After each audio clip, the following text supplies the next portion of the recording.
Hey guys, welcome back to my channel. My name is Gloria. Thank you so much for clicking on today's video. Today I wanted to go through some of the sad plants that are in my collection in my house right now. So there's a few that are my mom's and there's a few that are mine. And yeah, I just wanted to go through them with you, give you guys a good laugh and also some pity. So yeah, before we get started with today's video, make sure you subscribe to my channel so you don't miss out on any of my new videos. And yeah, let's go ahead and get started.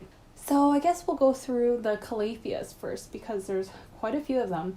And to be fair, this is not my fault because I took it out of my greenhouse and returned it back to my mom after I rehabbed them.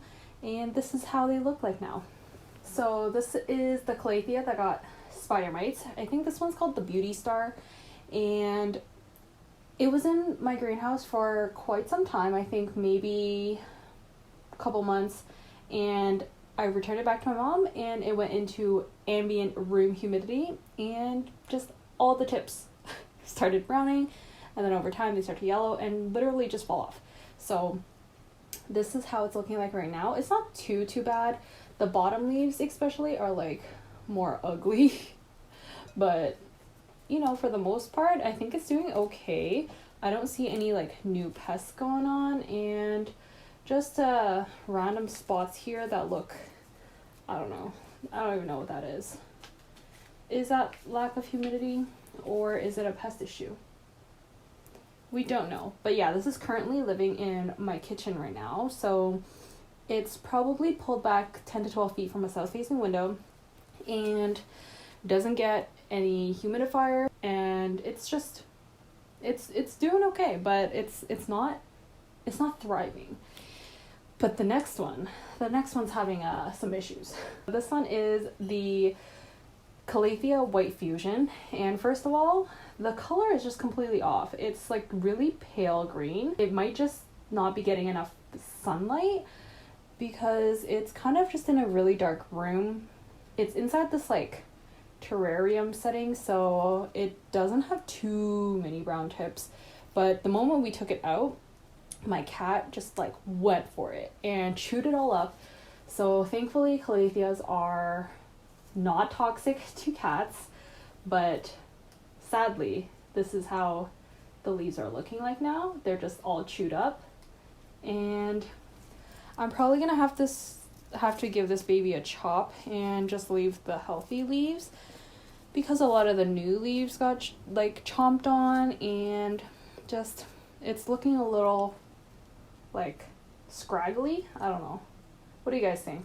I don't think it's looking too hot, but this one at least can fit in the little fish tank terrarium, so that's why it's not suffering as much as the Calathea Beauty Star in terms of humidity and brown tips, but it just got attacked by my cat. Next up, this one is the saddest of the calatheas, and let me show you.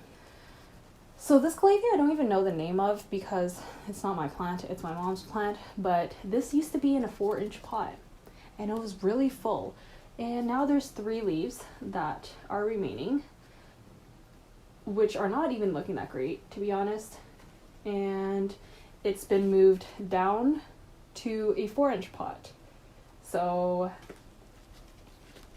I don't know if it's gonna make it. It was slowly declining, and I think this one was from lack of humidity. It just literally crisped up over a span of a week, and by the time it got to me for rehabbing, this is what is left of the plant. So I think this one is gonna live permanently beside my humidifier, and hopefully it bounces back and then I can return it back to my mom because I don't want to keep this in my room, but I also don't want to watch it die. So I can't keep the other calathea in my room just because it's a little too big. I don't have enough space in my room now with all my other plants, and I can't take that one in. So next up is this guy. So this one was living actually outside on my balcony, which is, you know, not really shaded. So initially when I first went out, I burnt a lot of the leaves, which you guys can see here. So that is super crispy, and the rest of the leaf is perfectly healthy. It's just it got so much like sun damage.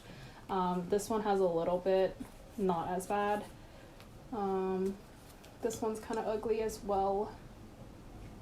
But the 4 leaves that came out while it was living outside this summer, this growing season, actually it looks really, really nice.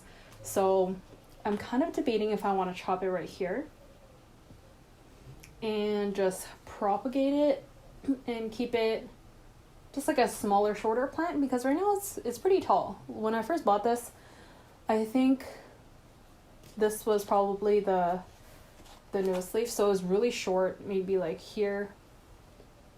And since then it's grown really big, but it just has some sun damaged leaves and I'm conflicted about it.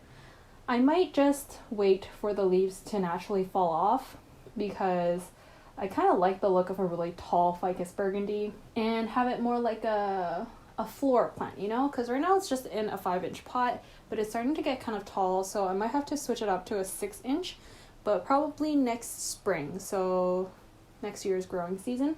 But for now, I think I'm most likely just going to keep it the way it is. It's a little bit of an eyesore, but at least it's, you know, growing new leaves, and the new leaves look perfectly fine. There's no pests, there's no other issue. I don't have an issue with watering this. I tend to underwater this and it doesn't hate me. It doesn't drop leaves like the Ficus lyrata, so the fiddle leaf fig. That one is a little bit more picky. So this one you guys already saw with my thrip video, and this one is the Anthuriumclarineurium, which is obviously very sad because it's just a stump with a little tip that is maybe gonna grow a leaf. We don't know yet. Maybe in time it'll actually do something after it recovers from all the pest infestation. But yeah, this one is pretty sad, but there's nothing I could do about it, and it's currently just being isolated with my other aroids that also had thrips. And yeah, it's just, I don't know, it's not looking too great, and it's also an eyesore, but I guess I'll feel really proud when I bring this back from the dead, the brink of death. And that's the whole thing about being a plant parent, right? It's a roller coaster of a ride. And let me show you one more of my mom's plants because this one's also sad. This one is a Croton. I don't know what type of Croton it is, but these are the 2 remaining leaves. I'm pretty sure this plant has root rot. It dropped 1 leaf at a time over the span of a week, and it originally had a lot of leaves, as you can see from like the stem. Like there's so many just fallen nodes, like fallen leaves from the nodes.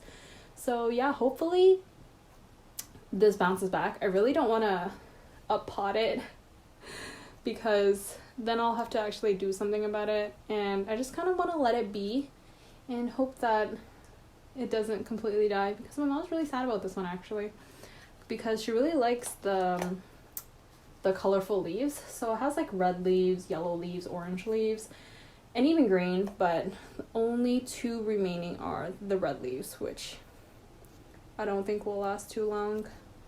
But this is the result of root rot, which has also happened to my next plant, which, let me show you. This is a piece of my Hoya Carnosa Crimson Princess.